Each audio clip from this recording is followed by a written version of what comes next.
मेरी क्लाइंट ने आज मुझे डरते घबराते फोन किया, आरती मुझे हेल्प कर, मुझे अभी तेरी मदद की जरूरत है। हाँ कल्पना बता क्या हो गया। बोला वो एक रिटेल स्टोर चलाती है कपड़ों का। वो कपड़े के लिए उन्होंने एक टेलर रखा था। टेलर की जॉब थी उसे सीना है, ऑल्टर करना है। टेलर ने उसे बोला कि उसको बहुत एक्सपीरियंस है और इसलिए 40,000 सैलरी कंफर्म हुई।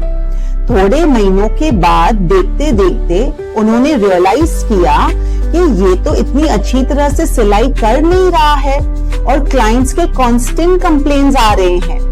तब कल्पना ने सोचा कि मुझे टेलर को एक वार्निंग देना जरूरी है। उसने टेलर से कहा कि आपने मुझे गलत इंफॉर्मेशन दी आपके एक्सपीरियंस के बारे में। आप 40,000 के लिए नहीं हो, मैं आपको 20,000 दे सकती हूँ। टेलर ने वो भी एक्सेप्ट किया, पर लेकिन टेलर की गलतियां चालू थी। फाइनली जब कल्पना ने उसको आधी सैलरी दी ये महीने के खत्म होने पे, तब टेलर ने क्या किया, उसने अपनी बीवी और अपने दामाद को भेज दिया कल्पना के स्टोर में। बात सिर्फ वहां खत्म नहीं हुई।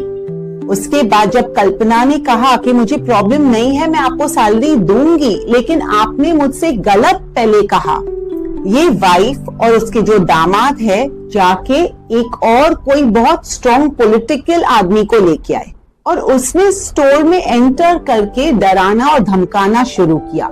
इतना ही नहीं, पैसों का भी डिमांड किया। इससे मेरी फ्रेंड, उसकी पूरी फैमिली जो साथ में ये स्टोर चलाते हैं, बहुत डर गए। उन्होंने तुरंत पुलिस को फोन किया 100 नंबर पर 100।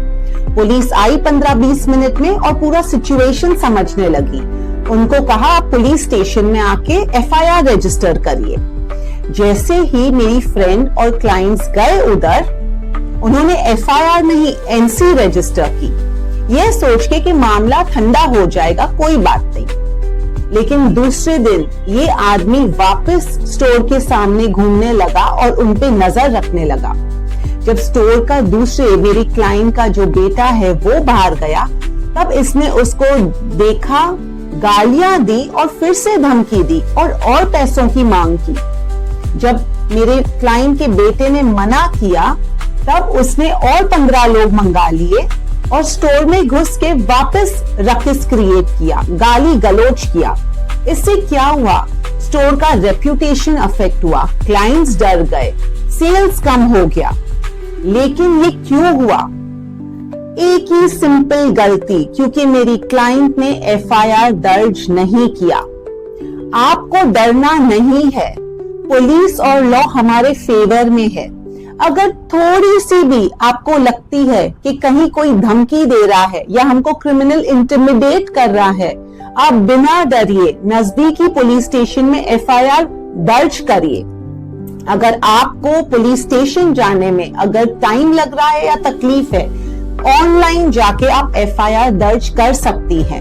लेकिन जहां गलतियां नहीं, ये क्रिमिनल ऑफेंसेस हैं, जहां आप थ्रेट देते हो, पैसे डिमांड करते हो, गाली गलौज करते हो, धमकियां देते हो, ये सब चीजों में FIR रजिस्टर करना बहुत जरूरी है। उसको एक हल्के से कंप्लेन देके छोड़ मत दीजिए। अगर मेरी क्लाइंट ने ये पहले ही कर दिया होता, उसे ये सब तकलीफें नहीं झेलनी पड़ती। आप ऑनलाइन FIR कर सकते हैं। कैसे? मुंबई पुलिस के वेबसाइट पे जाइए, वहां आपको E-FIR या कंप्लेन या सिटीजन सर्विसेज के ऑप्शन मिलेंगे। वहां आप आपका FIR रजिस्टर करिए, आपके नाम डिटेल सब रजिस्टर करिए और आपको एक वेरिफिकेशन ईमेल या फोन पे OTP आएगा, वो आप फिलअप करिए और आपका FIR रजिस्टर हो गया। आपको पुलिस स्टेशन जाने की भी जरूरत नहीं है। आपका जब FIR रजिस्टर हो जाता है तो वो पुलिस कॉग्निसेंस ले लेती है। वो आपको भी बुलाएगी और सामने वाले अक्यूज को भी बुलाएगी और इन्वेस्टिगेशन शुरू होगा। उसमें पुलिस आपसे सिर्फ जानने की कोशिश करेगी कि पूरी सिचुएशन कैसे हुई और क्या हुआ, और सामने अक्यूज को भी राइट है अपनी बातें बताने का, तो उनसे भी इन्वेस्टिगेशन होगी। उस हिसाब से पुलिस अपना एक चार्जशीट बनाएगी और ये केस कोर्ट में जाएगा और ट्रायल शुरू होगी। आपको यहाँ कहीं भी कुछ डरने की जरूरत नहीं है, क्योंकि लॉ और पुलिस आपके साथ है।